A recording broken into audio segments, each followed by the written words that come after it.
అందరికీ లోకరక్షకుడైన యేసుక్రీస్తు నామమున వందనం చెల్లించుకుంటున్న ప్రియులారా, ఈ భూమి మీద ఈ బ్రతుకు అనేది దేవుడిచ్చినది. పరలోకమందున్న దేవుడు తన ఆశలు నెరవేర్చాలని జగత్తు పునాది వేయబడక మునిపే, అంటే ఈ సృష్టి కలగక ముందు దేవుడు కోరుకున్న మనుషులమే మనమంతా. ఆ దేవాది దేవుడు మనుషులమైన మనల్ని పుట్టించాడు ఈ భూమి మీద. మొదటి మనిషి అయిన ఆదాం మొదలుకొని ఈనాటి వరకు పుడుతున్న మనుషులంతా దేవుని సంతానం. అయితే ఈ భూమి మీదకి వచ్చిన మనుషులమైన మనం దేవుని సంతానం అని మర్చిపోయి, దేవుడు మనకు తండ్రి అని మర్చిపోయి, దేవుడు ఎందుకు పుట్టించాడు ఈ భూమి మీద అని మర్చిపోయి, ఈ భూమి మీదకి వచ్చిన తర్వాత మన కోరికలు మనం తీర్చుకుంటూ, మన కోసమే బ్రతుకుతూ, మన కోసమే పనిచేస్తూ ఈ లోకం విడిచి మరణం తర్వాత వెళ్ళిపోతున్నాం. చనిపోయిన తర్వాత ఎక్కడికి వెళుతున్నామని బైబిల్ చెప్తుందంటే, మరణం రుచి చూడక నరుడు బతుకు నరుడెవరు, పాతాళం వశం కాకుండా తను తాను తప్పించుకొనగలవాడెవడు అని బైబిల్ చెప్తుంది. అంటే ప్రతి మనిషి చనిపోయిన తర్వాత ఎక్కడికి వెళ్తున్నాడు అంటే పాతాళంలోనికి వెళ్తున్నాడు. పాతాళంకి ఎందుకు వెళ్తున్నాడు? ప్రతి మనిషికి ఎవరినైనా అడిగామనుకోండి, చనిపోయిన తర్వాత ఎక్కడికి వెళ్తావు బాబు అంటే, ఎక్కడికి వెళ్తామండి, దేవుడుండి ఆ స్వర్గానికి వెళ్తామని మనం చెప్తాం. కానీ బైబిల్ ఏం చెప్తుందంటే పాతాళంలో అగ్నిగుండానికి వెళ్తామని చెప్తుంది. ఎందుకంటే భూమి మీదకి వచ్చిన మనుషుల్లో పాపం అనేది ఉంది. పాపం అంటే ఏంటి? దేవుని మాట వినకుండా, దేవుని విడిచిపెట్టి సృష్టిలో ఉన్న వాటిని పూజిస్తూ మనకు నచ్చినట్లుగా బ్రతకడమే పాపం. ఆజ్ఞ అతిక్రమమే పాపం. అనగా పాపం వల్ల వచ్చి జీతము మరణము, అంటే నరకము.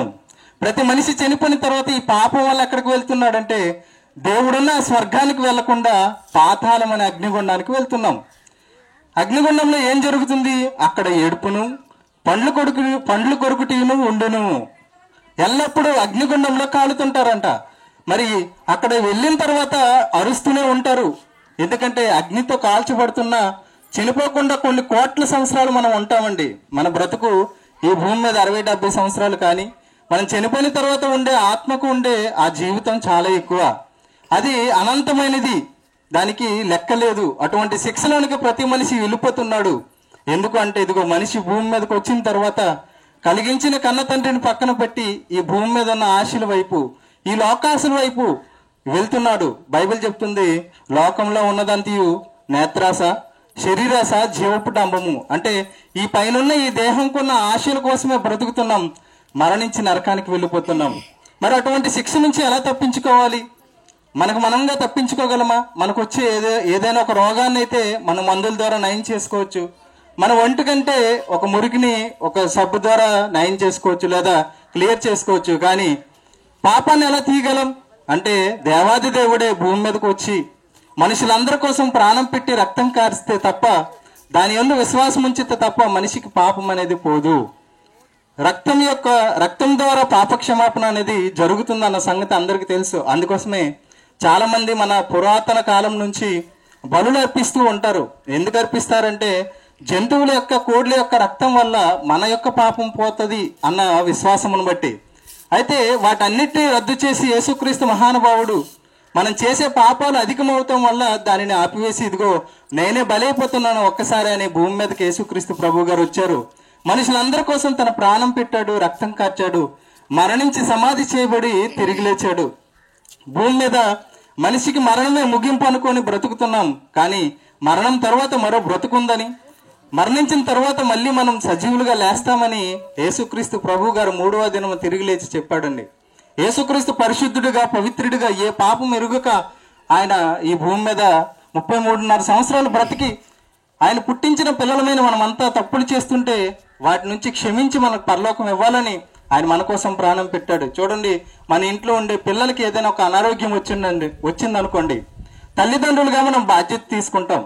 వారు ఏదైనా తప్పు చేశారనుకోండి, అవసరమైతే వారికి బదులు మనం తిట్లు కాస్తాం, ఇబ్బందులు పడతాం.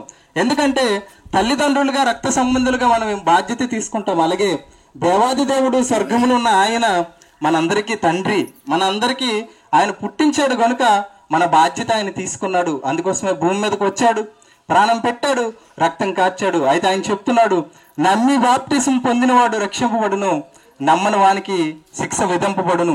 ఎవరైతే యేసుక్రీస్తు నా కోసం ప్రాణం పెట్టాడు, ఆయన రక్తం ద్వారా నాకు పాప క్షమాపణ ఉంది, ఆయన 3వ దినం తిరిగి లేచాడు, నేను చనిపోయిన నన్ను కూడా లేపుతాడు, నేను చనిపోయిన తర్వాత ఆ దేవుని యొద్దకు వెళ్తానని ఎవరైతే ఆయన్ని విశ్వసిస్తారో వారందరికీ ఉచితంగా ఆయన రక్షణ ఇస్తున్నాడు, ఉచితంగా స్వర్గాన్ని ఇవ్వాలని కోరుకుంటున్నాడు. అదే విషయాన్ని మీకు చెప్పడానికి వచ్చాం. ప్రియులారా, ఈ భూమి మీద జీవితం శాశ్వతం కాదు. ఎంత పేరున్నా, ఎంత ధనమున్నా, ఏ ఆస్తి ఉన్నా అవేవి మన అక్కరకు రావన్న సంగతి మనందరికీ తెలిసిందే. మనకు ముందు చాలా మంది చనిపోయారు, మనం చూస్తున్నాం. చనిపోయిన వారిని చూస్తున్నాం, విడిచిపెట్టి వెళ్ళిపోతున్నాం తప్ప ఒక్కసారైనా మనం ఆలోచిస్తే చనిపోయిన తర్వాత ఏం జరుగుతుంది, మనం ఎక్కడికి వెళ్తున్నాం, ఎక్కడి నుంచి వచ్చాం, ఏం జరుగుతుంది అన్న విషయం మనం ఆలోచిస్తే ఖచ్చితంగా తెలుస్తుంది, మనకు అర్థమవుతుంది. అవన్నీ దేవుడు ముందుగానే మనల్ని ప్రేమించి బైబిల్ అని మహాజ్ఞాన గ్రంథంలో అవన్నీ రాపించాడండి. మనం చనిపోయిన తర్వాత మనకి మరో బ్రతుకుంది, అది స్వర్గమో నరకమో ఇక్కడే నిర్ణయించుకోవాలి.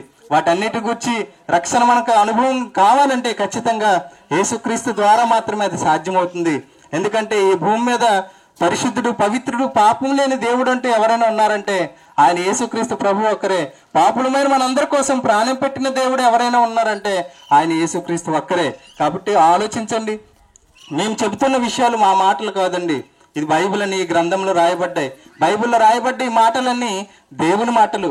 మేమైనా అబద్ధం చెప్పొచ్చేమో కానీ దేవుడు అబద్ధం చెప్పడు, అబద్ధం ఆడుటకు ఆయన నరుడు కాడు అని బైబిల్ చెప్తుంది.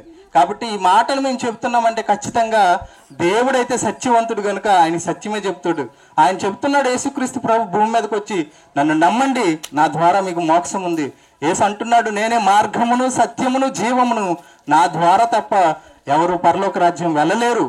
కాబట్టి ఆయన ఒక్కడే మార్గం కనుక ఆ ఒక్క మార్గాన్ని మీరు ఎంచుకొని ఆ సత్య సంబంధమైన క్రియలు చేస్తూ ఆ క్రీస్తు దగ్గరికి, ఆ దేవుడున్న మహాలోకాన్ని మీరందరూ సంపాదించుకోవాలని కోరుకుంటూ, మరిన్ని విషయాలు తెలుసుకోవాలంటే ఇక్కడ మన దగ్గరలోనే థామస్ అనీ గారు ఉన్నారు, ఆ చర్చి దగ్గరికి వెళ్ళండి, మరిన్ని విషయాలు మీకు తెలియజేస్తారు. Thank you.